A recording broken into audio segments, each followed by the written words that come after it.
In 1931, 2 years removed from the great stock market crash, $100 was a lot of money.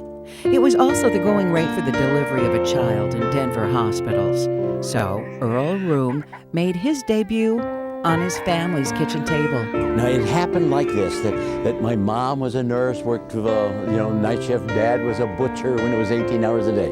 Denver, Colorado, born on a kitchen table on the north side of town. 79 years later, he has, by his own math, talked to 4 million students and educators across all 50 states. His magic library has more than 3,000 books, and he has almost single-handedly made the number 10 the international symbol for excellence. And the best in the world are ones who have brought fame and glory and set up sprinkler systems. But these are only numbers, and they are by no means the measure of who Dr. Earl Reum is.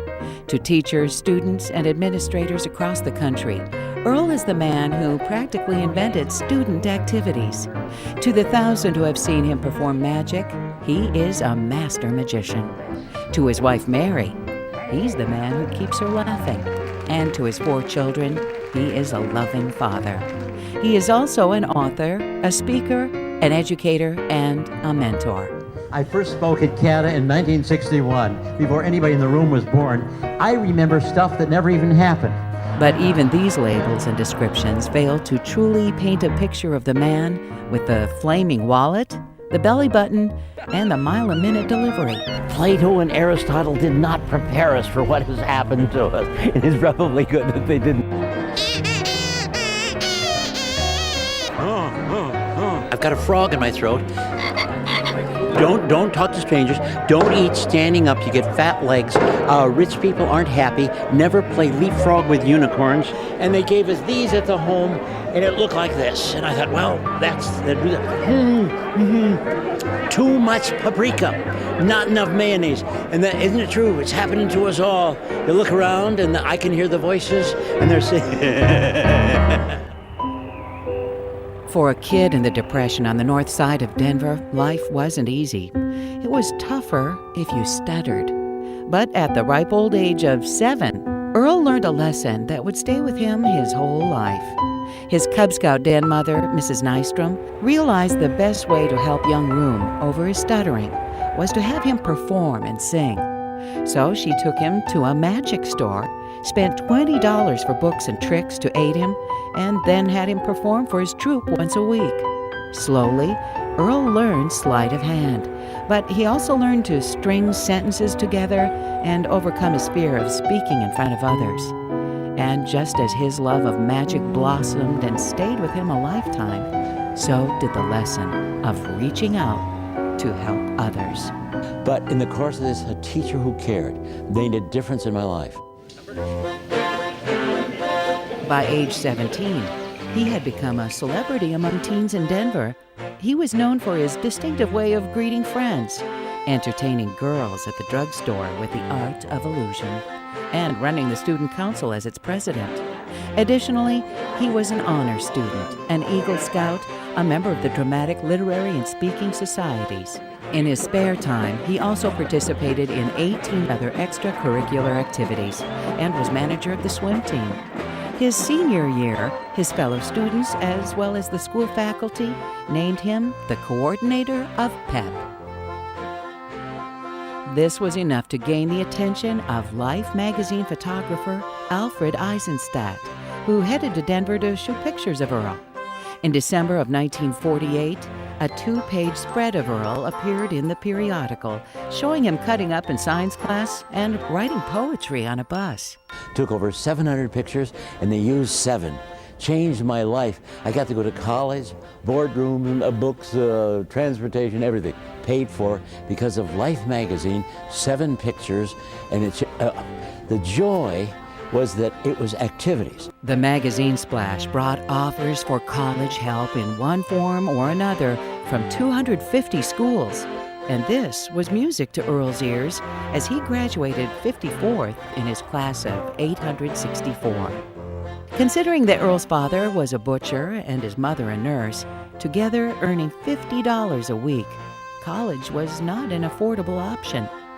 But the Catholic American University in Washington, D.C. offered a full scholarship, which Earl gratefully accepted. He threw himself into his studies while leaving enough time to pursue his love of magic and avail himself of the capital's culture, including the nightclubs. He also wrestled for the Fighting Cardinals, setting a record for most pins in a career. That is the dubious distinction of being pinned the most times. And I majored in all philosophy, which is pretty good because you learn to say, do you want fries with that? You know, drama. And then in the course of it, back to Denver, Colorado, I was suddenly a teacher and working on a master's, got that and then a doctorate, and did it in leadership education. And I became the activities director of the Denver Public School, 250,000 young human beings, an incredible time. Earl founded the National Association of Workshop Directors as a result of his extensive travel to leadership camps and conventions on a national basis. In 1960, some Californians said to me, we're starting to think about an organization. We're going to call, we don't know what we're going to call it, but we want you to come and talk. About 50 of us, 1960, 61, and 60. I came every year. In 65, there weren't more than 55, 60 of us, but we were in San Diego, and we talked CADA. And CADA, and you used to say it starts like Cadillac. And CADA is the premier organization in the cosmos. Water goes, because of gravity, from the top glass to the bottom one. Isn't that fun? Sort of. I used to do that a lot better. We have a knife made of stainless steel. Cutting the air, it is sharp. It's like this and like this. And then the water squirts out here and here, and then it'll squirt out the bottom. It really gets scary to death. He has refined his use of magic so that it seamlessly helps him communicate his message of hope and leadership while teaching and entertaining thousands each year. Okay, the number one reason why we people get into activities, number one, a little louder, he's an older person. I missed the faculty meeting where this was discussed. Spend a little time on Facebook, and you begin to understand the depth of giving that has become Earl's trademark.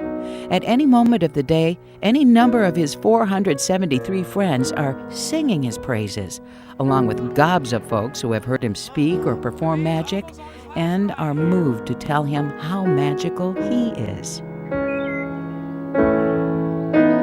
Of late, Earl has been slow to step or two as he battles cancer.